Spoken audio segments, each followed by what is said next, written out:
Eleanor Ashcombe stepped down from the carriage at the gates of Cravensworth 2 hours before dawn, and did not run. The 7 brides before her had each made the same choice in reverse. They had stepped down, looked at the estate as it loomed in the late October mist, listened to whatever the house had whispered to them in the small hours, and gone back into their carriages before the first servant could light a lamp. The road from London bore the ruts of their hurried departures, the way a battlefield bears the shape of a retreat.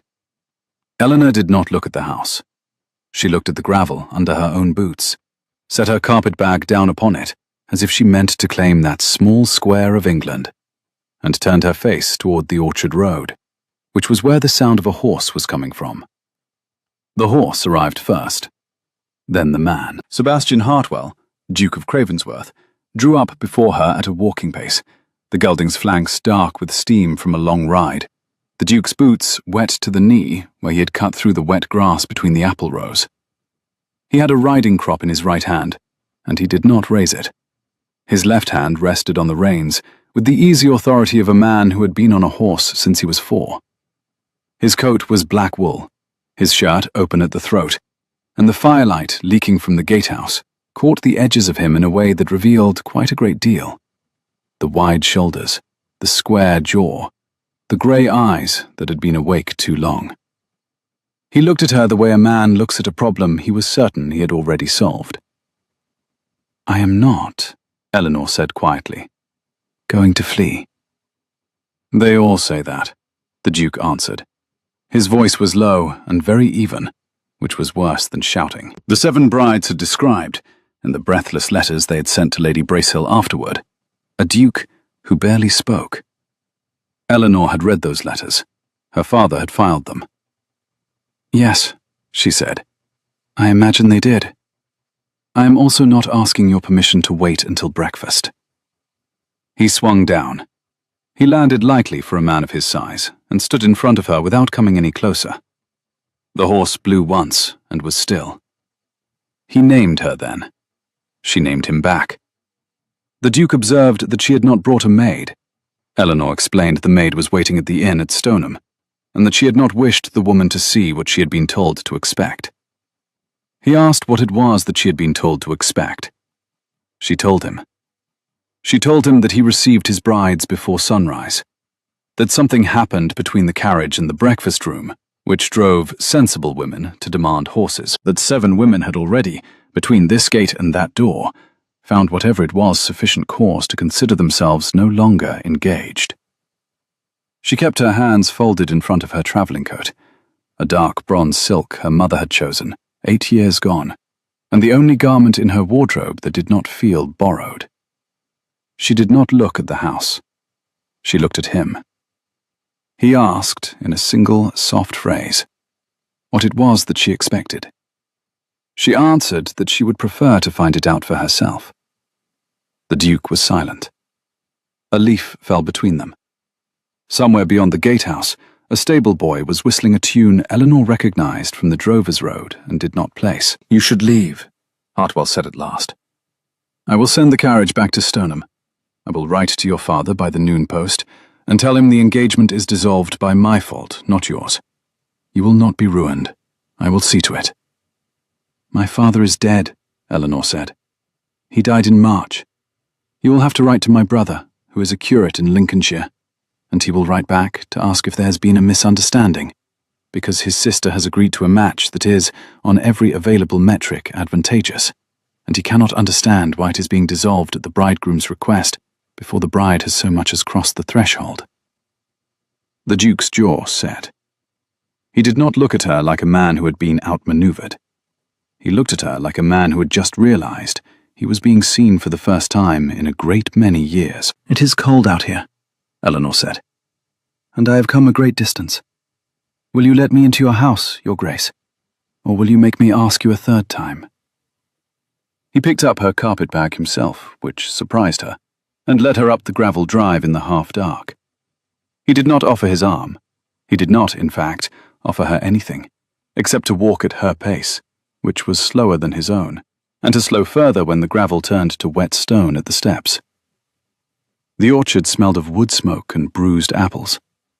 A single lamp had been lit in the great hall window by some servant who had heard the carriage and was now, Eleanor suspected, watching them through the glass. The clock in the hall struck the half-hour.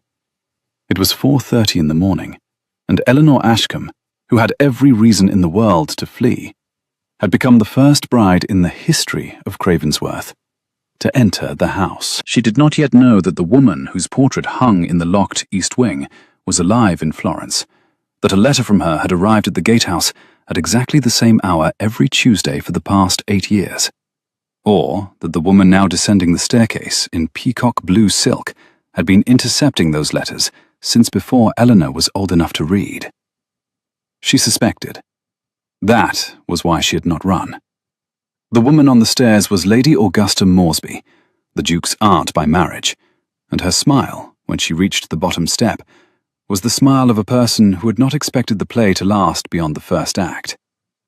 She greeted him by his given name, in a voice cool enough to chill the very air between them, observing that he had brought the bride in, and asking, with delicate solicitude, whether the young lady understood what she had agreed to.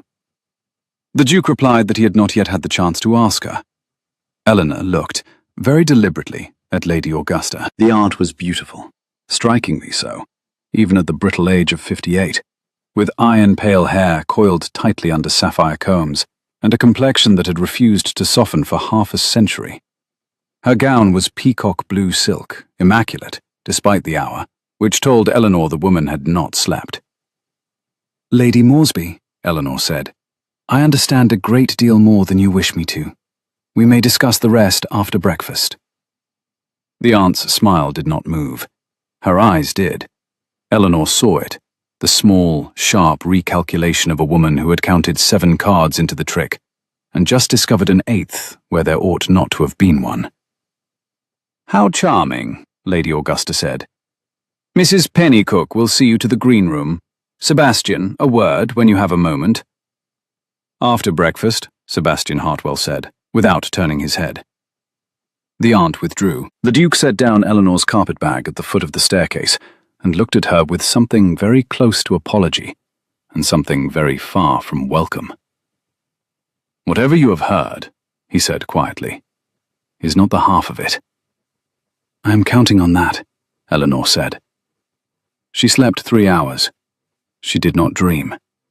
When she woke, it was 9 in the morning, and the autumn light through the green room window was the precise gold of cider warming on a stove. A maid had laid out a hot pitcher and a clean linen towel. Eleanor washed her face, pinned her hair with the copper pin her mother had given her on her 12th birthday, and went down to breakfast in the same dark bronze travelling silk, because her trunk had not yet arrived from Stoneham, and because, in any case, she did not intend to dress for Lady Augusta. The breakfast room faced east. The Duke was already seated at the head of the table, a stack of estate correspondence to his right, a cup of black coffee untouched at his elbow. He stood when she entered, which surprised her. Lady Augusta, at the foot of the table, did not. The aunt greeted her brightly and trusted that she had slept. Eleanor replied that she had. Lady Augusta inquired whether Eleanor found Cravensworth pleasing by daylight, and Eleanor remarked that she found it quiet, which she observed was not the same thing. The Duke poured her coffee himself, which was, Eleanor reflected, the second small kindness he had shown her, and possibly the second thing he had done in 8 years that he had not done by ritual. She watched his hands. They were broad, capable, scarred along the right thumb where, her father's notes had once mentioned, a young Sebastian had cut himself, sharpening a hayrake at the age of 14, because he had wished to be useful, and had not wished to be told he was a duke's son. Eleanor had been 10 when she read that note. She had remembered it for 16 years. The aunt suggested that Eleanor would wish to walk the grounds, observing that the orchard was quite lovely in this season, and proposed that Tobin, the stable boy, be sent along as escort. The Duke, very evenly, said that he would walk her himself. A small pause.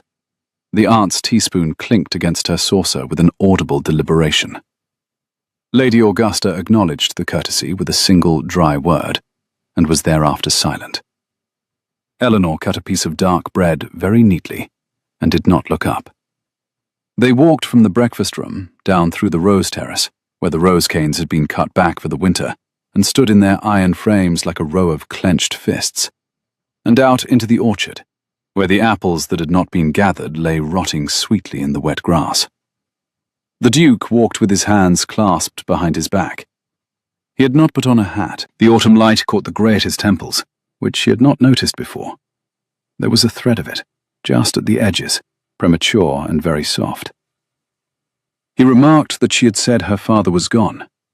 She replied, in March, taken with a sudden chill at 56, and added that she did not need consolation, only a moment of it understood.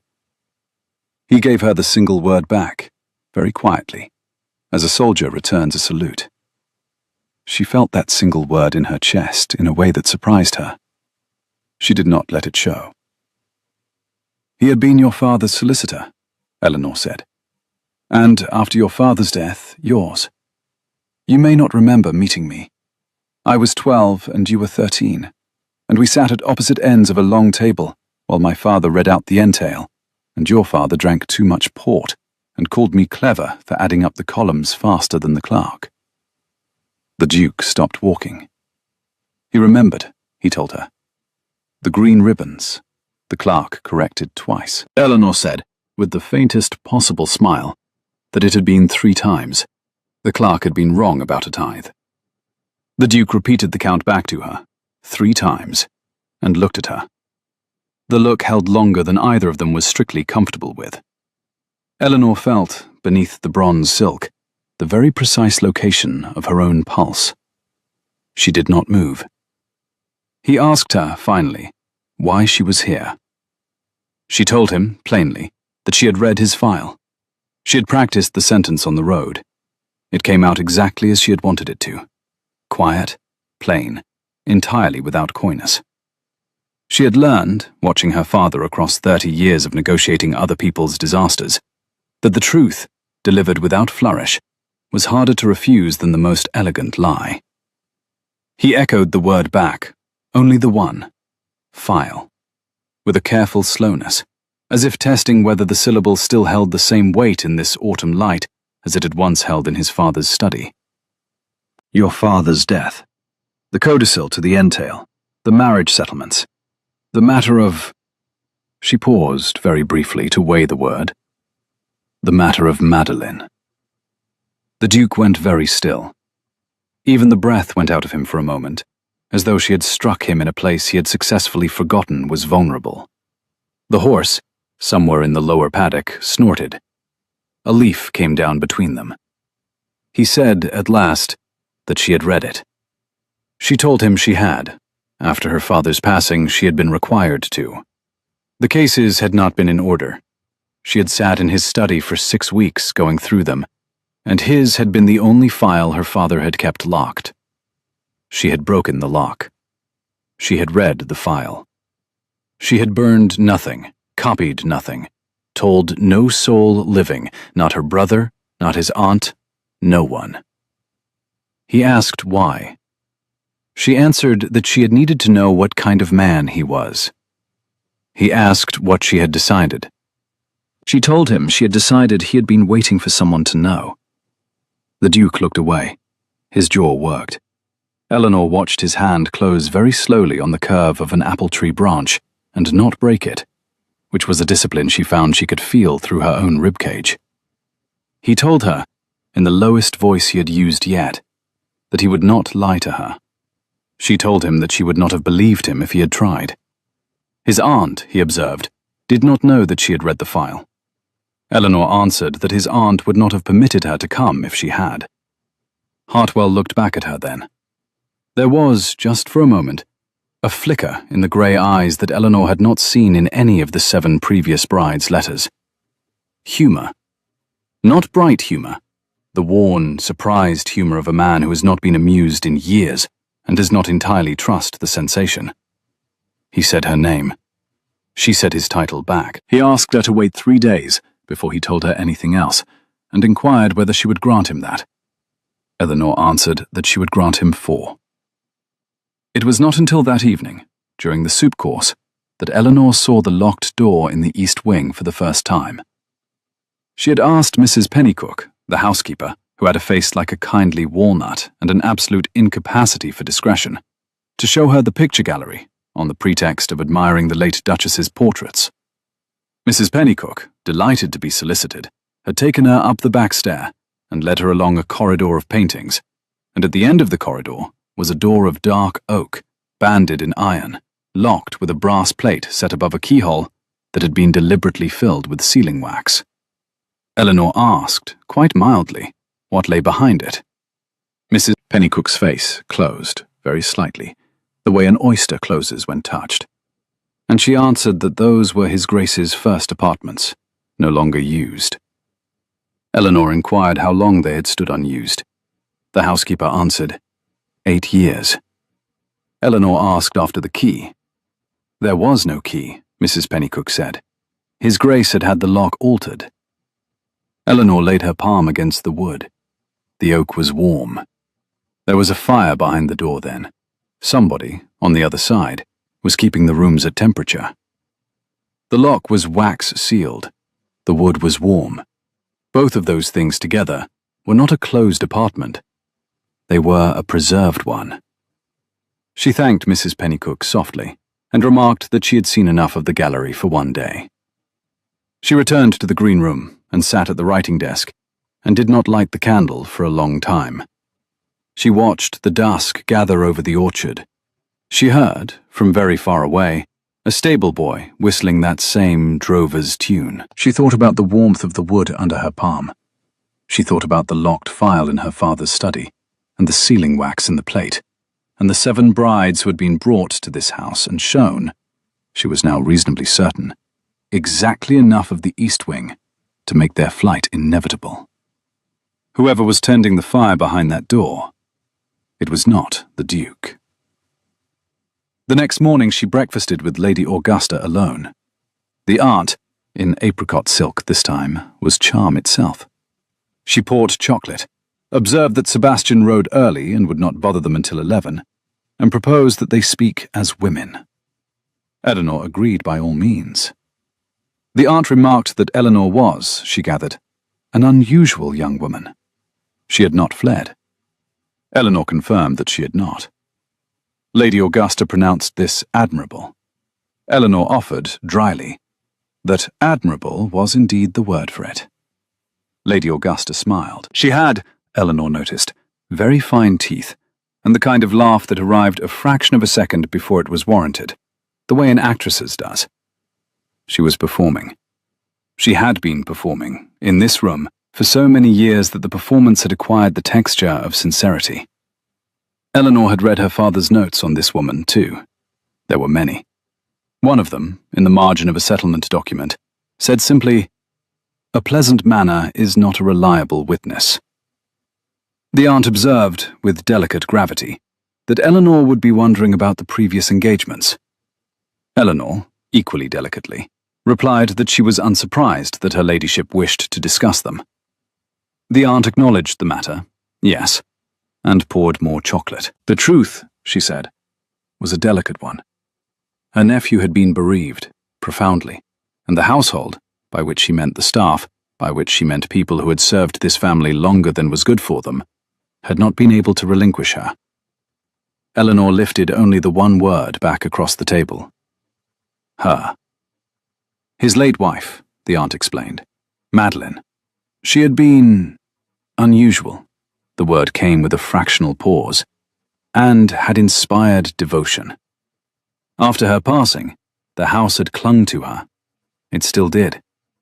The young ladies who came here were sensitive, and they felt it, and they preferred not to remain in a house where the previous Duchess was so palpably remembered. Eleanor allowed the adverb to hang between them, and merely repeated it, palpably, so that it might be heard for what it was. There were footsteps, dear, the aunt continued, smoothly. There were voices in corridors. One did not wish to alarm, but one was honest. Cravensworth was haunted, in the sense in which any ancient house was haunted, by memory. Some young women could not bear it. Sebastian was kind, but he refused to remove the things that held her here, which was, of course, his right. But it was also why, well, Eleanor would understand. Eleanor met the aunt's eyes across the chocolate pot and asked, very evenly, how exactly the Duke's first wife had passed. The aunt's hand did not tremble. The aunt's hand did not need to. There was a flicker at the corner of the aunt's mouth, very brief, and then a smooth resumption. In childbirth, Lady Augusta answered. A daughter, lost at birth. Sebastian had never spoken of it. Eleanor inquired after the date. April, the aunt said. 8 years ago. Why? Eleanor remarked that her father's notes did not record the passing. The aunt offered, swiftly, that her father had not handled it. They had engaged a London firm. The discretion of her dear nephew. Eleanor said quietly, then, that His Grace's solicitor for matters of estate, marriage, and entail had been her father since the Duke was 21 years of age. There was no London firm. There was no record entered in the parish register of St. Bartholomew's, Cravensworth, for a duchess of this house in that April. She had checked the register on her way down. She had asked the rector, who had been charming, somewhat surprised by the request, and entirely certain that there had been no such entry.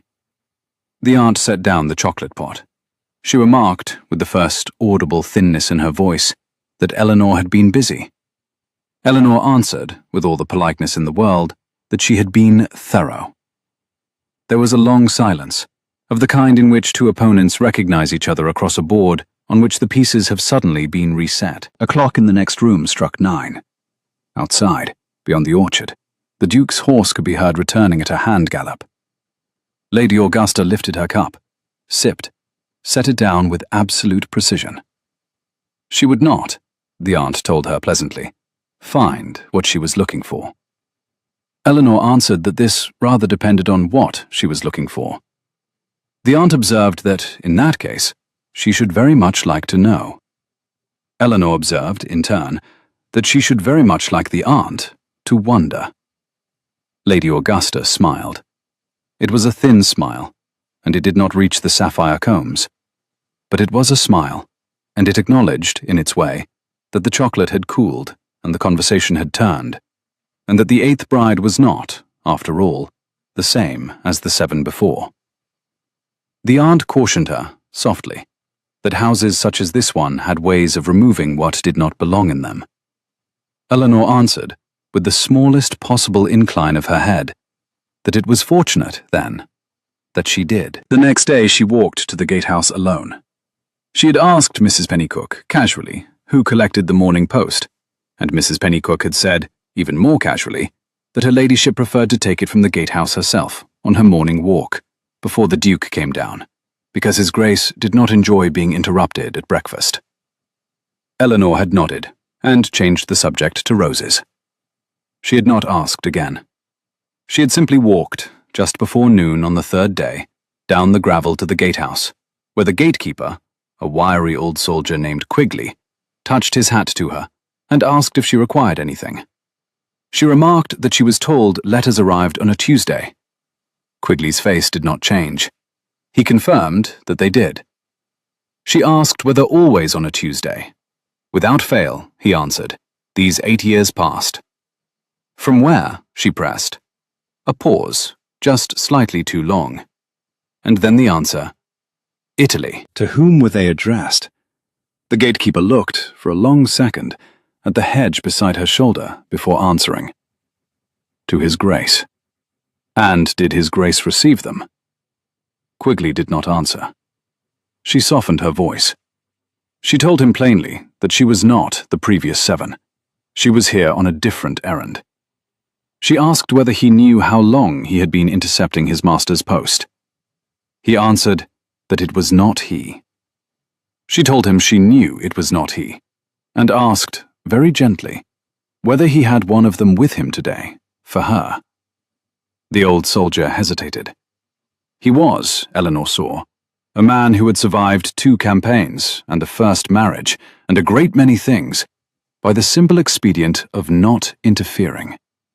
But he was also, like most of his generation, deeply suspicious of women in peacock blue silk, and deeply attached to the Duke, who had been a 13-year-old boy with skinned knees the year Quigley had taken the post. He looked once over his shoulder, as if any moment Lady Augusta might appear out of the hedgerow. He told her that he did have one. The aunt had not come for it yet.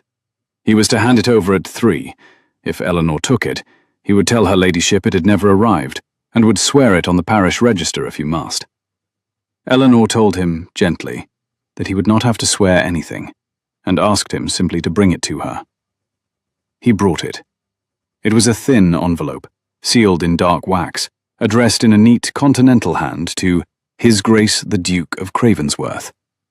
The wax bore the impression of an unfamiliar device, a vine, a tower, a single letter M. She named him by his name, and he answered, and she asked him how many of these the aunt had taken. The gatekeeper looked at his boots. "All of them, miss," he said. "Every Tuesday, for 8 years." Eleanor asked, very softly, whether the Duke knew. He knew there were letters, the old soldier told her. He believed his wife sent them. He had been told she would not see him, would not receive him in Italy, would not communicate beyond the monthly note, and that the only kindness he could do her was to leave her in peace. Her ladyship read them aloud to him, the gatekeeper said, once a month, in the library, after dinner. Eleanor closed her hand on the letter very gently, as if it were a living thing. The single word came out of her almost without breath. Read them. From her own copy, the gatekeeper explained. The originals her ladyship kept. She had told him, the first time he had tried to put one into his Grace's hand directly, that she would have him dismissed without a character before the noon post. He had a daughter in service in London, Miss. He had had a daughter to think of for 8 years. Eleanor told him quietly that he had done what he could. He told her, lower still, that he had done less than that. She looked the gatekeeper full in the face and gave him the instruction in plain words. From this day forward, he would report only to her. If a letter came, it went to her. If her ladyship asked, she had never visited the gatehouse. Were they agreed? The old soldier straightened very slightly. Something, some long, flattened thing, came back into his shoulders that had not been there in a long time. They were agreed, he said. She walked back along the orchard road with the letter inside her coat, against her ribs, the way a soldier carries a sealed order. The wax was warm against her skin by the time she reached the rose terrace. She did not break the seal. She had no right to. The letter was not for her. She found the Duke in the library, alone, at the desk where his father had signed the entail. He was writing, slowly, the way a man writes who is no longer sure why he writes. The fire was lit. The afternoon light through the leaded windows caught the cut of his cheekbone and the precise angle of his shoulders bent over the page. And Eleanor, who had, until that morning, considered herself a woman of considerable composure, felt, for one inconvenient instant, exactly what the 7 previous brides had presumably felt at this hour, in this light, in this room. That the man at this desk was not safe, in the sense of safe from feeling, and that staying in his vicinity was going to require her to be braver than she had planned to be. She stayed. "Your Grace?" He looked up, the pen stilled. "Miss Ashcombe?" "I have something for you. You may not wish to receive it from me. It belongs to you, and I would prefer to give it to you with the seal still on it, so that you may decide for yourself what to read and what to burn." She walked the length of the library to the desk and laid the letter, vine and tower side up, on the blotter beside his right hand. The Duke did not move. He looked at the wax. He looked at her. The colour left his face very precisely, and then returned in a different shape. "Where did you get this?" "From your gatekeeper," Eleanor said. "He has been instructed, for 8 years, to give them to your aunt.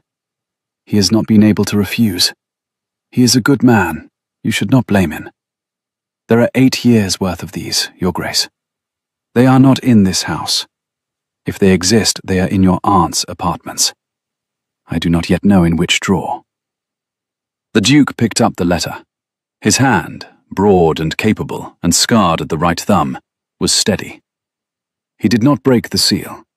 He turned the envelope over and over, like a man rereading a sentence in a language he had once known and recently doubted. "My wife," he said, "is alive." "Yes, Your Grace."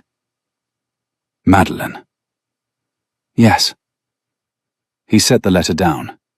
He braced his palm on the desk. He breathed out, a single, long breath, and Eleanor watched a man who had been holding 8 years of grief like a sword above his own head decide, in a measurable second, to set the sword down. "Why?" he said, very low.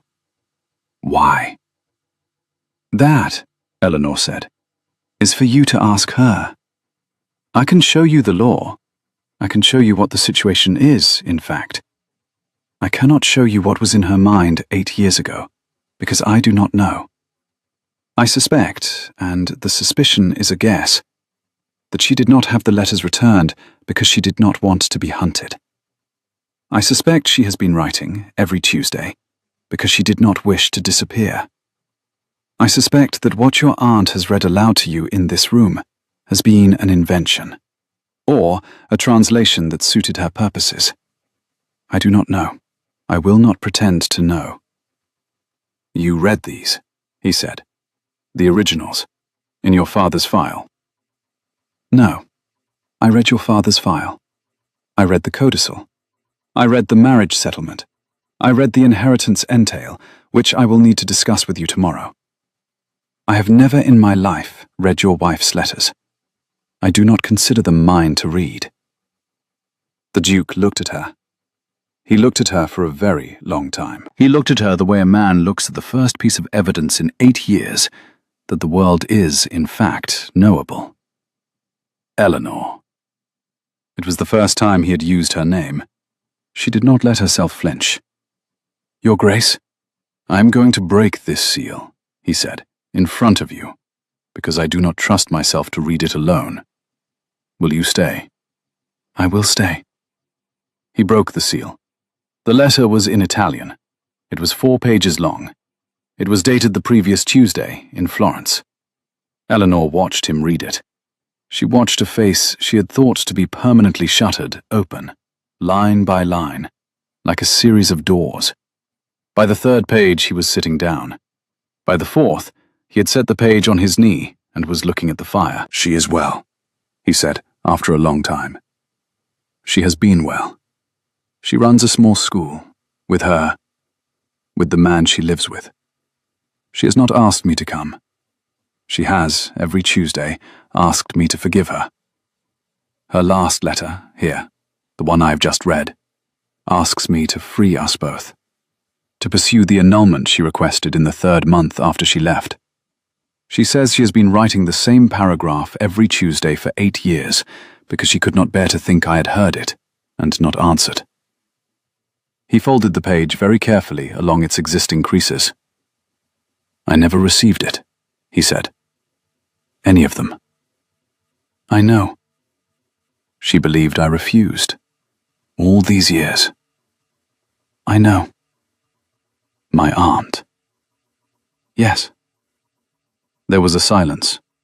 It was not, this time, a silence of 7 brides at a gate. It was the silence of a man calculating, in a single sitting, the exact dimensions of a betrayal, carried out under his own roof, in his own household, by a woman he had trusted to mother him after his own mother died. Eleanor did not interrupt the calculation. She poured him a glass of brandy from the side cabinet. She set it at his elbow. She sat in the chair opposite the desk and put her hands in her lap and waited. "Why?" he said again. But this time the question was not for the air, it was for her. Why did she do it? Because if your wife had returned, or you had pursued the annulment, you would have remarried. You would have produced an heir. Her son, your cousin Edmund, would not have inherited. Edmund. Yes. He is 26. He has been her project since he was 8. I know. How do you know? My father wrote it down, Eleanor said. My father wrote down everything.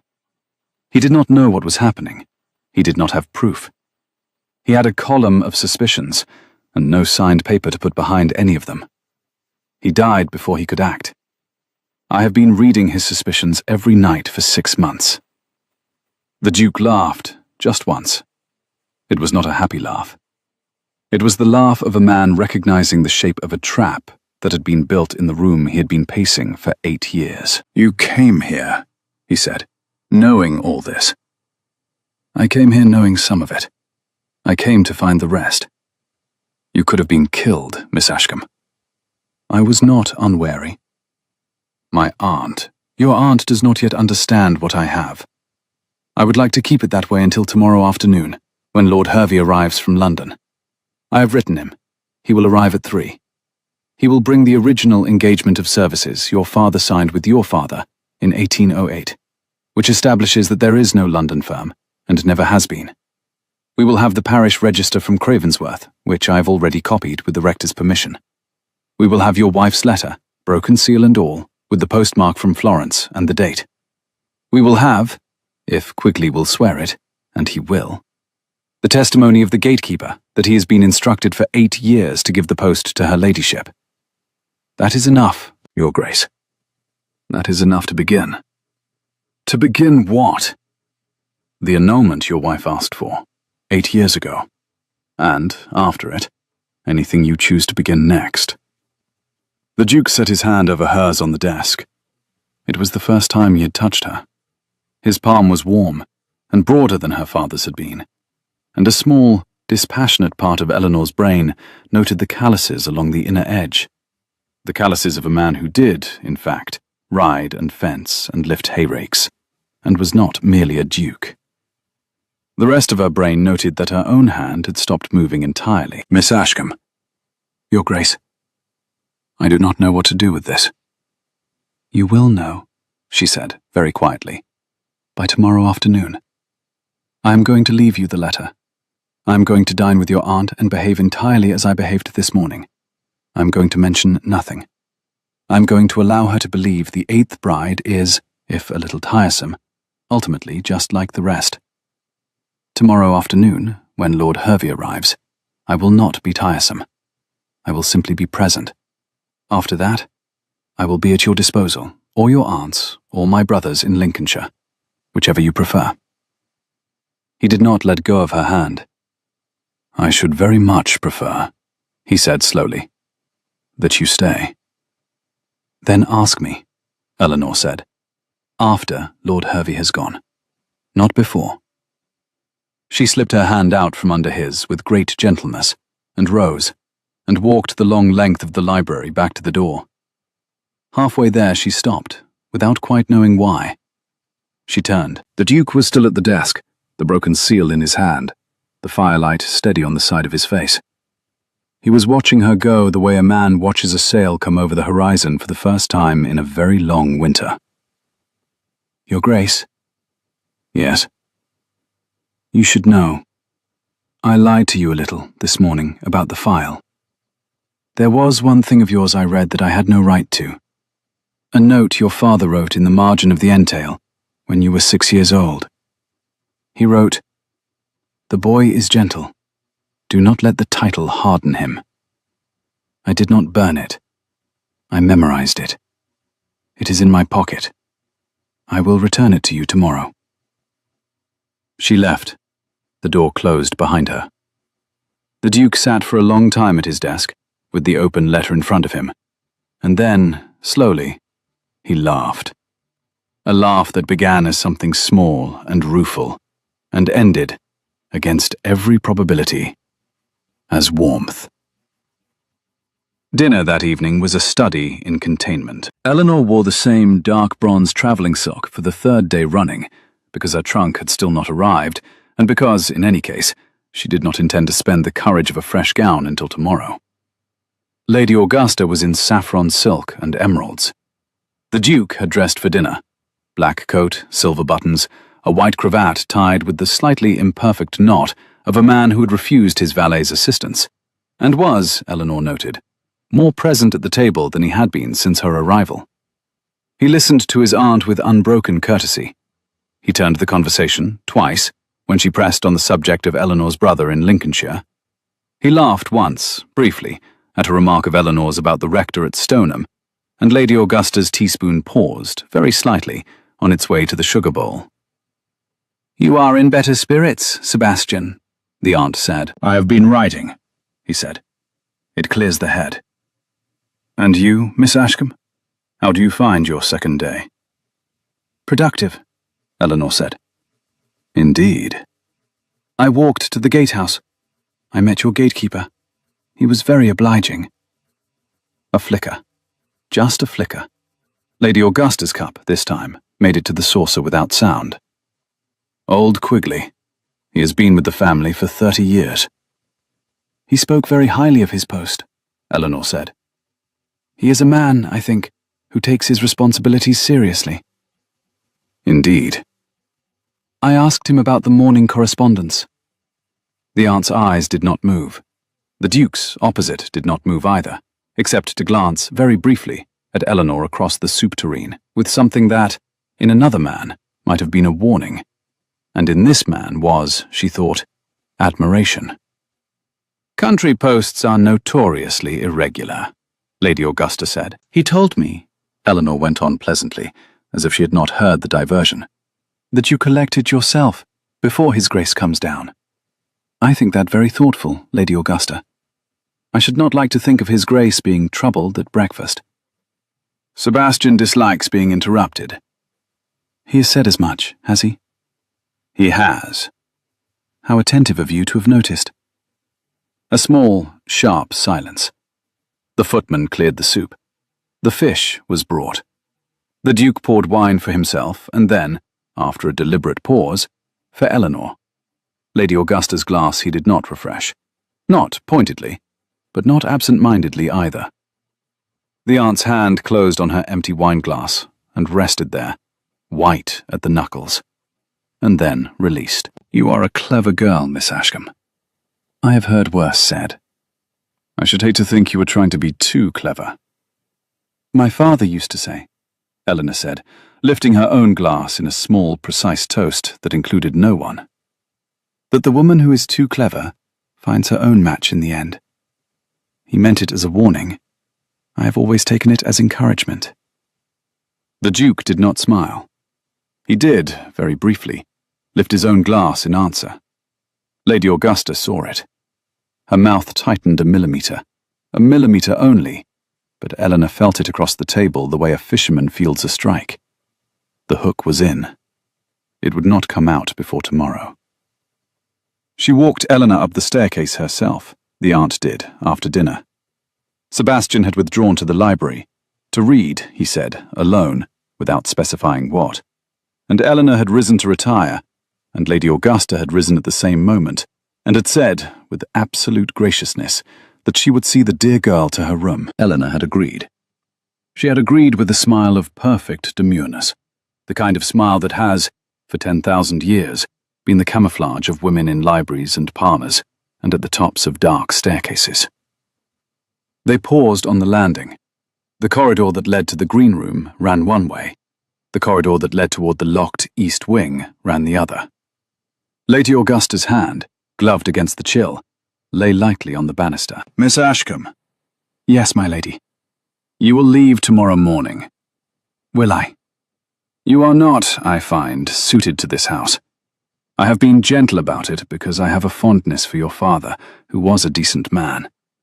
I will arrange the carriage at first light. Sebastian will be told you have been called home by your brother. You will receive a letter from me, which you will accept, in compensation for any inconvenience. You will marry a curate, Miss Ashcombe, in the country, and in 5 years you will tell your friends about the autumn you almost married a duke, and you will laugh about it. That is my advice. I urge you to take it." "Lady Augusta," Eleanor said, "walk me to the locked door." The aunt's hand on the banister tightened.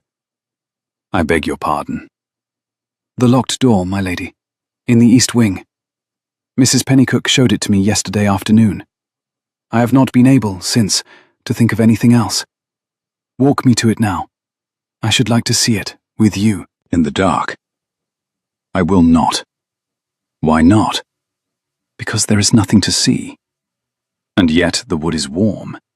The fire on the other side is being kept by somebody. I know it is not the Duke. I know it is not Mrs. Pennycook.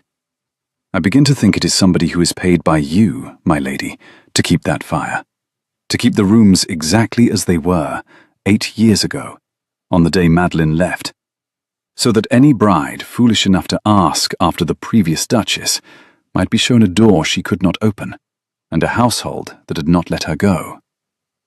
Is that, Eleanor said very quietly, approximately the shape of it? The aunt did not move. The corridor was very quiet.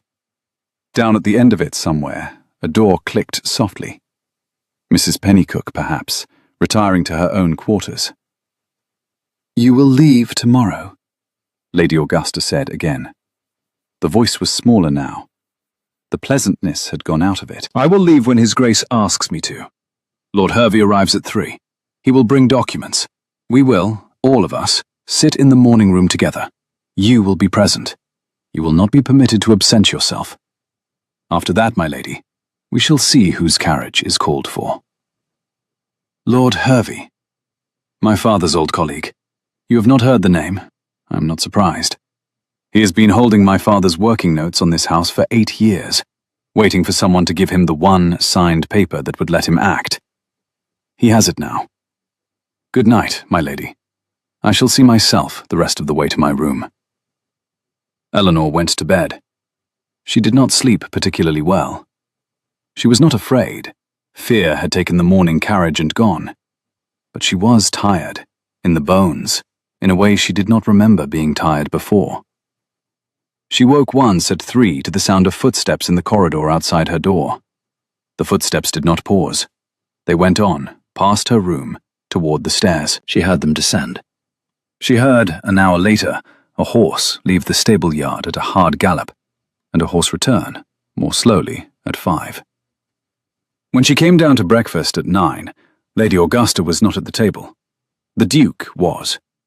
He looked, Eleanor thought, like a man who had not slept and was nevertheless rested, in the way that exhausted soldiers are sometimes rested, by having, at last, a clear thing to do. "My aunt," he said, "received a letter at 4 in the morning by special courier.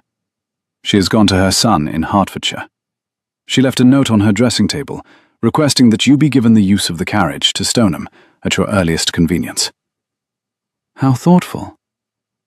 She has also taken with her a valise that contained, I am informed by Mrs. Pennycook, a great many letters she should not have had. Mrs. Pennycook unfortunately observed her packing it. How clumsy of her. Mrs. Pennycook has been in this household 41 years, Miss Ashcombe. She has, I learned this morning, been waiting for some months for permission to dislike my aunt openly. I gave it to her at 4:30. She wept. "And the locked door will be opened this afternoon, when Lord Hervey arrives. He is bringing a locksmith. The fires beyond it, I am also told, have been tended for 8 years by a woman from the village, who was paid in coin and silence. She has consented to give a sworn statement. I told her she would have a pension. She fainted, very briefly, and then accepted." Eleanor sat down. The coffee was poured. She lifted the cup, found her hand was perfectly steady, and looked across the table at Sebastian Hartwell, Duke of Cravensworth, who was looking back at her with an expression she had not previously seen on a duke's face in any portrait, in any drawing room, in any of the 7 brides' letters. Relief, undisguised, and astonishment undisguised. And one other thing she chose, for the present, not to name. "You should know," he said, "that I rode to Stoneham at 3 this morning. I retrieved your trunk. It is in the green room. I did not wish you to face today in the same gown for a 4th day running. I have caused you, I think, considerable trouble already, without my also depriving you of clean linen." "That was—" Eleanor began, and to her absolute fury, found that her voice was suddenly not steady. "Drink your coffee, Miss Ashcombe." She drank her coffee. Lord Hervey arrived at 2:45, 20 minutes early, in a chaise drawn by a pair of bays so muddied at the fetlocks that it was clear he had ridden through the night. He was a small, grey, immaculate man of 70, who had been Eleanor's father's correspondent for 30 years, and who, on alighting, embraced her with a brief professional fierceness that was, from him, almost demonstrative. The locksmith arrived behind him in the dog-cart. Mrs. Pennycook had the rector's copy of the parish register laid out on the morning-room table. Quigley, in a coat brushed for the occasion, stood to one side with the air of an old soldier reporting at last to an officer he could trust. The Duke had, in some unspoken arrangement Eleanor had not directed, called the senior staff into the morning room as witnesses: the steward, the head groom, the butler, 2 footmen, all standing along the walls like a court. Lady Augusta was, of course, absent. Eleanor watched the morning room fill up and thought, she chose not to be cornered. That, in its own way, is a confession. The proceedings were quick. Lord Hervey laid out the documents, the parish register was examined, the letter from Florence was produced, intact, with its broken seal. Quigley swore, in a steady voice, to the 8 years of intercepted post. The locksmith was sent up with the head groom to open the east wing door, and returned, 15 minutes later, with an apartment's worth of preserved evidence. The dressing gown still on the back of the chair, the brushes still on the dresser, the bed turned down, the fire freshly stoked. 8 years of a tableau that had been maintained with exactly the precision of a stage set. "I will not draft the annulment in this room," Lord Hervey said. "I will draft it at my chambers tomorrow, on Sebastian's instruction, and I will have it before the courts within the fortnight. There is no impediment. The Duchess has, in her own hand, requested it in a letter postmarked 5 days ago. There are 8 years of consistent precedent in her unanswered correspondence. The grounds are willful and continued absence. The ecclesiastical court will not contest. The civil court will not contest. The Duchess," he looked at Sebastian, "has said in this letter that she wishes you to be free." Sebastian Hartwell was, Eleanor thought, the most controlled man she had ever seen in a moment of becoming free. He stood at the window with his hands behind his back. He listened. He nodded once. He turned finally and said, "Send word to Florence. Tell her thank you. Tell her I am sorry. Tell her if she wishes ever to come and see the orchard, the gates of Cravensworth will open for her. Tell her my house is hers, in whatever sense she still wishes to think of it. And then, Hervey, file the papers. Tomorrow morning, Your Grace. Tonight, if you can." Hervey bowed, gathered his papers, and went out to write his letters. The morning room emptied. The witnesses bowed and went back to their work, and Mrs. Pennycook, on her way out, wiped her eyes very thoroughly with a corner of her apron, and patted Eleanor's arm with a force that suggested 41 years of pent-up regard. The locksmith was paid. The east wing door was left open. Sebastian had ordered it. The window in that suite, after 8 years closed, was opened to the autumn air. Mrs. Pennycook had already arranged for the bed linen to be taken down and burned. The dressing gown went to the village charity. The brushes were given to the woman who had tended the fires, who had, when offered them, shaken her head and asked, instead, for a place in service somewhere far from this house, which Sebastian arranged before nightfall. By 6 o'clock, the house was astonishingly quiet. By 7 it was warm. Mrs. Pennycook had ordered fires lit in every room on the ground floor, and the autumn dusk through the long windows turned the whole interior the colour of cider warming on a stove. Sebastian found Eleanor in the library at 7:30. She was sitting in the chair by the fire, not the chair opposite the desk where she had sat the day before, but the great wing chair to the left of the hearth, with one of his books open on her knee. It was a volume of Cooper. She had, against her habits, taken off her shoes. The copper hairpin was on the side table. Her hair, very dark in the firelight, had loosened around her temples. He stood for a moment in the doorway. She did not look up. "Your Grace." "Sebastian," he said. "Sebastian." He came across the rug. He did not sit. He stood at the side of her chair, with his hand braced lightly on the carved finial, and looks down at her in the firelight in a way that ought, by every law of self-preservation she had ever taught herself, to have caused her to look up. She did not. She turned a page of the Cooper she was not reading. "I owe you," he said, "the largest debt I have ever owed any human being.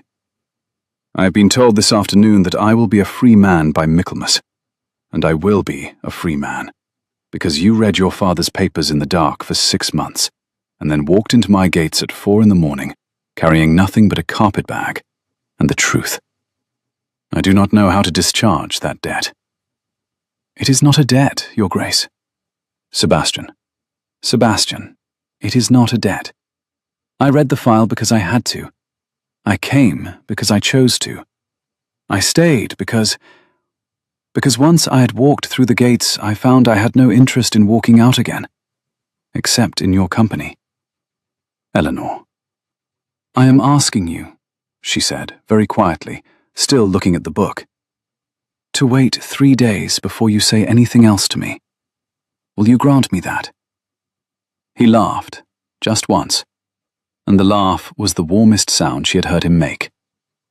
"I will grant you 4, he said. The 4 days passed. They were not idle days. Lord Hervey filed the papers. The courier left for Florence.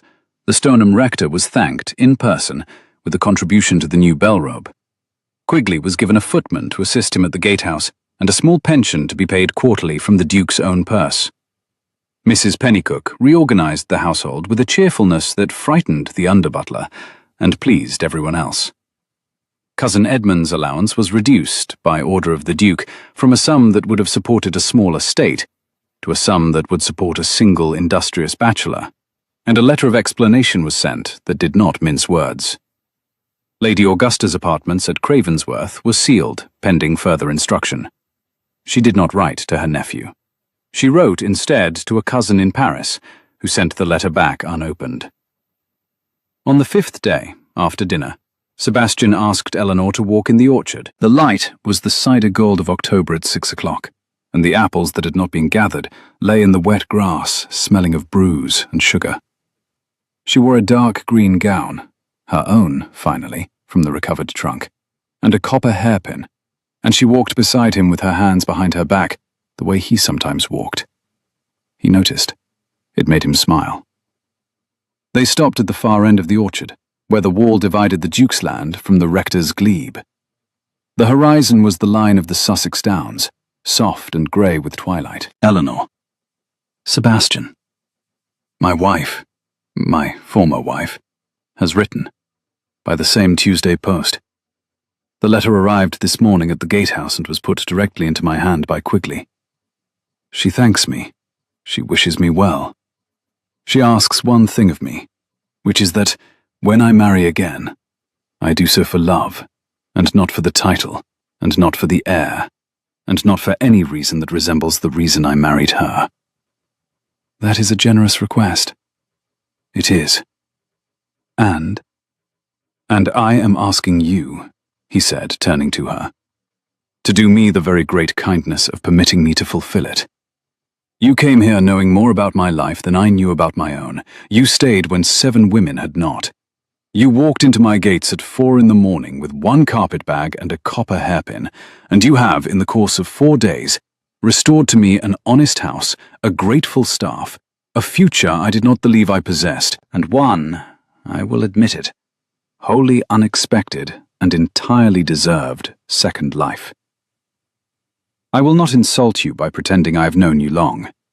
I have known you, in some sense, since you corrected my father's clerk 3 times at the age of 12.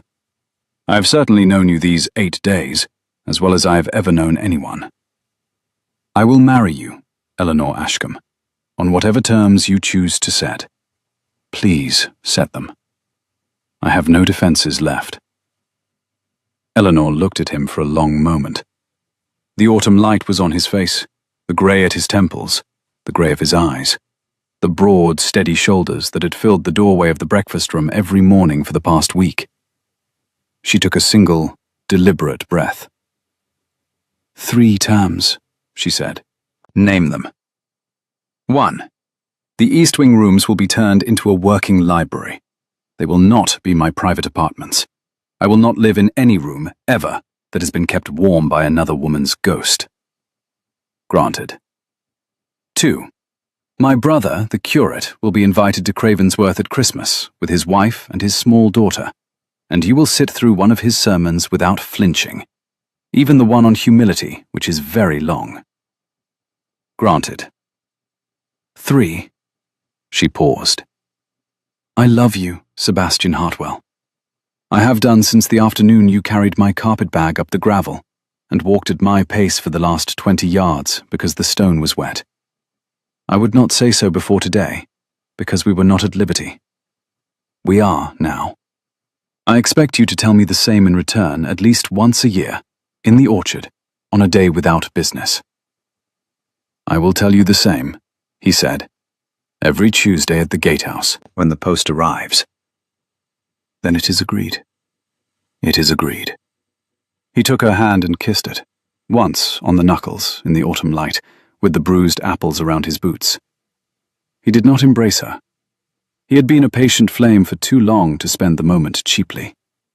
He did not kiss her on the mouth until they were inside the house, on the threshold of the library, with the fire going behind them and Mrs. Pennycook conveniently absent in the kitchen.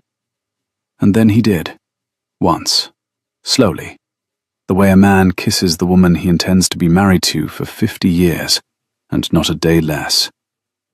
Eleanor, who had prepared for many things on the road from London, had not prepared for that. It surprised her sufficiently that she laughed against his mouth, which surprised him. They stood for a moment with their foreheads together in the doorway, and then she stepped back and tucked her copper hairpin more firmly into her hair, and went into dinner. 6 months later, on a soft afternoon in late April, Eleanor Hartwell, Duchess of Cravensworth, stood in the orchard with a basket of cuttings on her arm, supervising old Quigley's grandson, who had been promoted to undergardener and was earnestly mishandling a rose. Sebastian came down the gravel from the house with a letter in his hand. It was Tuesday. The letter was in the same neat continental hand. The seal, Vine, Tower, single letter M, was unbroken. He gave it to his wife. You may open this one, he said. We have agreed. Eleanor broke the seal. She read aloud, while the undergardener pretended not to listen, and Quigley, at the gatehouse, leaned on the post and watched them, with the expression of a man whose post had at last gone where it was meant to go. The letter was short. Madeline, who, it transpired, was now properly married to her wine merchant in Florence, who had been confirmed in her annulment by the courts in February, and who had, of her own free will, sent a small painted icon of St. Catherine to be hung in the rebuilt East Wing library, wrote to congratulate the new Duchess. She wrote that she had heard, by way of a mutual acquaintance in Rome, that the household at Cravensworth was happy. She wrote that she was glad. She wrote that she hoped, one day, the new Duchess of that house would do her the kindness of writing back. She closed by saying that the autumn wind in Florence carried the smell of bruised apples, that it always had, and she had spent 8 years not knowing why it made her cry, and that she now knew, and was no longer sad about it. Eleanor folded the letter, very carefully, along its existing creases. I shall write back tonight, she said. Yes, and invite her to write again, whenever she chooses. Yes, and tell her the orchard is producing this year more apples than the household can use. Yes. He did not say anything for a moment. She looked up at him in the soft April light. He was looking at her the way he had looked at her, half a lifetime younger, across her father's table, the way a man looks at a problem he is suddenly delighted to know he will not solve. Eleanor. Sebastian. It is Tuesday. It is. In the orchard. It is. On a day without business. It is. I love you, he said. I love you too, she said. Do not be late next year. She kissed him, once in the orchard, with the basket of cuttings over her arm and the unsealed letter in her hand, and old Quigley pretending very hard not to see. And then she went back up the gravel toward the house, where Miss Pennycook was making, by sound, a great deal of unnecessary noise in the front hall to give them a few minutes longer in the orchard. Sebastian Hartwell, Duke of Cravensworth, watched his wife go. The orchard smelled of bruised apples. The wind out of the south carried, very faintly, the sound of a stable boy whistling a drover's tune. The 8th bride had stayed. She had asked him why, and in the asking, she had given him back the rest of his life. If you have ever been the person who walked into a house everyone else had walked out of, the room, the conversation, the friendship, the love, and discovered that the reason it was empty was not the haunting, but the people who had been hiding the haunting from you, leave a comment below and tell me what you found. Subscribe for a new fireside story every week. And, as always, thank you for keeping the fire warm.